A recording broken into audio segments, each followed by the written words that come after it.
Hey friends, time for a meditation, right? Let's see if I can get this lens to pull back.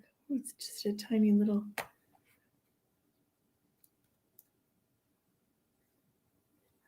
Fire up this little lantern here. I'm sure Felix will be along. Felix loves a meditation. Maybe this will give you a moment to settle in for your meditation. You want to get comfortable somewhere that you are not going to have to. Maybe is there a little spot on the lens there? Get rid of the phone. Let's turn that off.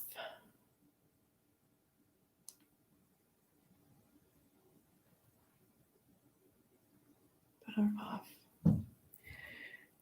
Tea. It's time for meditation. And so I wanted to come in here first and talk for a moment. This is Lee Catalano, and welcome to my room, to my page. I'm not digging this. Is the lantern still going to show? Yeah, it is great.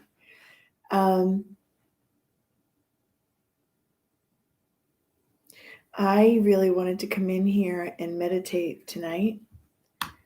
Talk a little bit about truth for a moment first.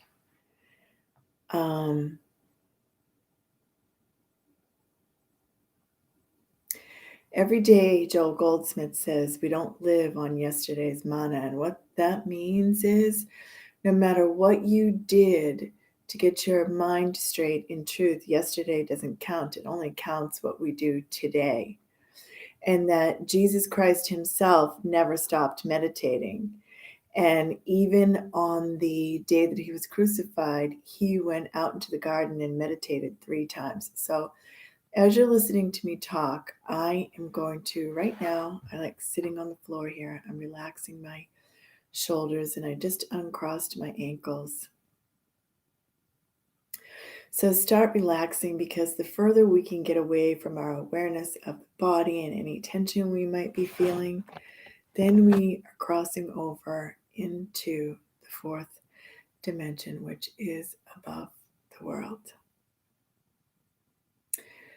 So when Jesus came down from the Mount of Olives and he taught the Sermon on the Mount, he had been up the mountain on a mountain of meditation.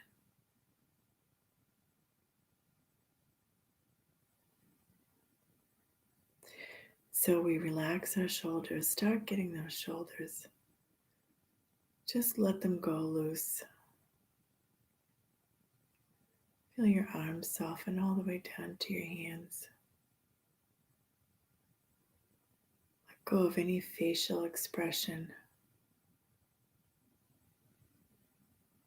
Allow your whole scalp and forehead to just relax and release. We are leaving the world behind now. Allow the relaxation to fill your throat, all the speaking. Relax your vocal cords, relax and let go. And move down through your chest and your lungs and your abdomen and your intestines, and just relaxing God now. God always fills all spaces. God is filling all space, but now we're aware of it. Move down through your buttocks and your legs, relaxing and really becoming aware down to your feet.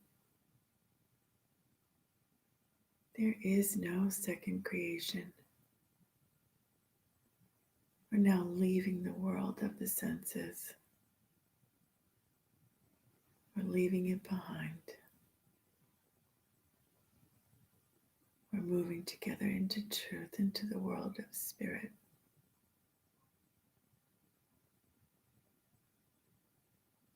You'll notice as you go along that your shoulders, right now, if you focus on your shoulders, you'll notice they can relax even more.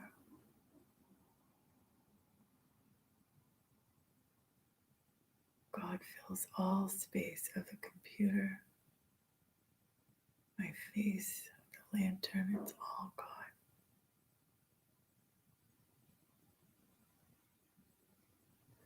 And as we go into the quiet, if you find your mind wandering, just go back to deeply relaxing the body, elbows and arms and biceps all relaxing. We're just going to take a little breath together, your kind of breath. It doesn't have to be deep. Off we go into meditation together.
I'm going to talk a moment about the last lesson I did of A Course in Miracles. And in it, Jesus says, salvation is the only thing known to cure.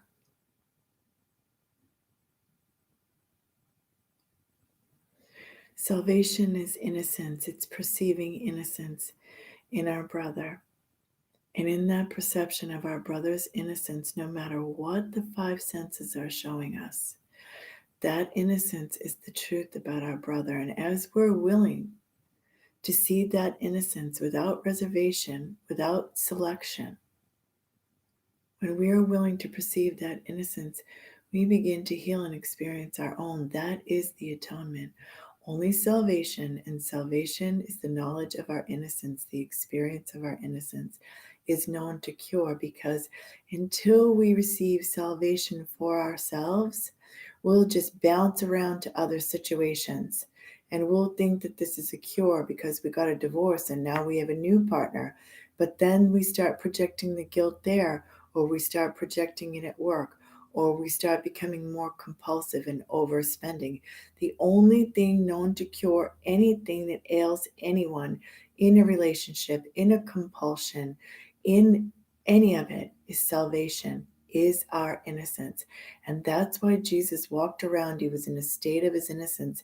He accepted his own innocence and he said, thy sins are forgiven you. And he was ordained by God in the forgiveness of sin because he knew his sins were forgiven. Salvation is the only known cure.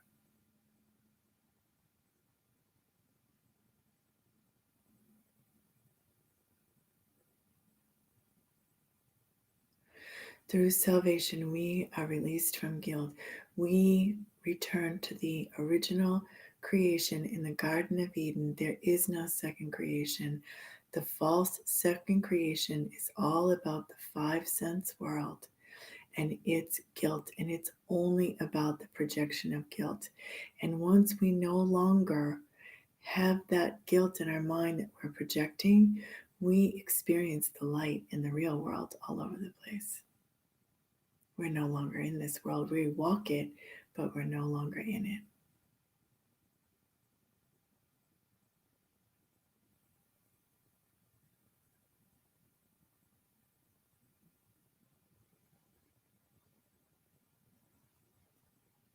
Thank you, Father, for in you I am whole and I am restored to your original Garden of Eden, your original heaven and earth created of spirit.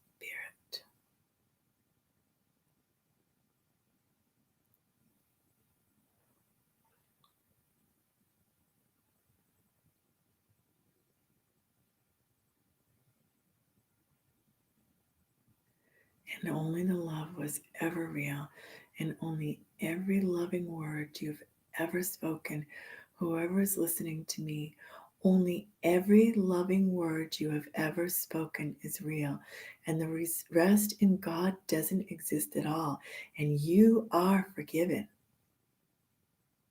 And only every loving word ever spoken to you is real. The rest is the false appearance from the false second creation that never touched the Son of God at all. And all thy sins are forgiven you. I hear it within myself. And in you, all my sins are forgiven me. Only salvation is said to cure. Forgiveness. Forgive the whole false second creation and be what you are.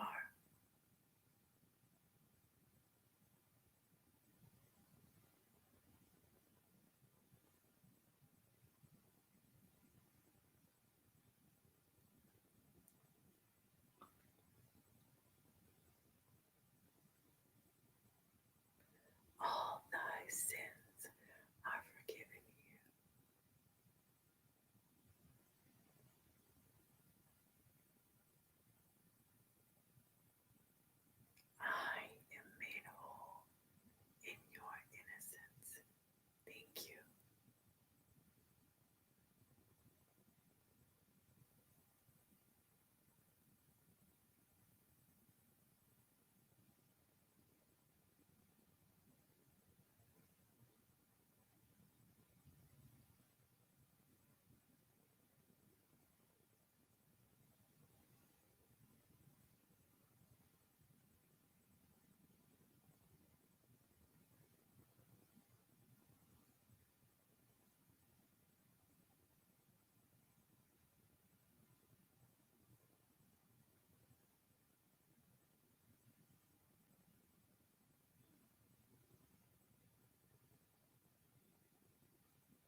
hope you can hear me.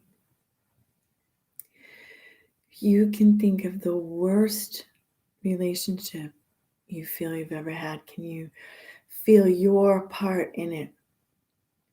And as you forgive your brother, you forgive yourself. Jesus knocked those commandments down from 10 to 2. Love thy God and love one another. We are spiritual beings. We were created in the Garden of Eden as spirit.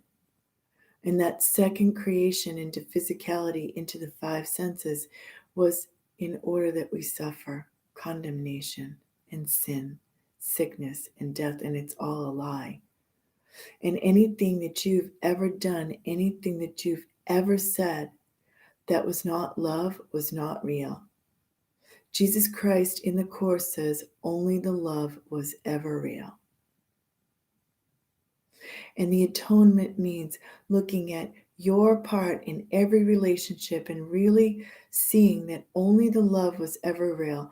Only the most loving thoughts were ever real. That is when you are operating from your beautiful, precious Christ self. And whenever your mind was in a state of fear and that snake was slithering and trying to sound like it was you and getting you to say fearful, hateful, unkind things, none of that was real. Often when you see images of Mother Mary, she has her foot on that snake. She overcame it. That is enlightenment, to see that none of that's real.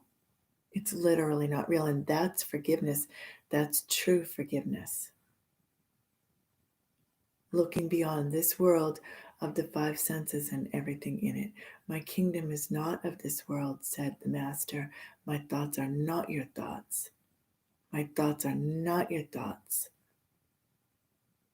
And all thy sins are forgiven you, says he. Bless you. And now I'm going to go back into the quiet with all of these thoughts of truth and then into the silence. Bless you.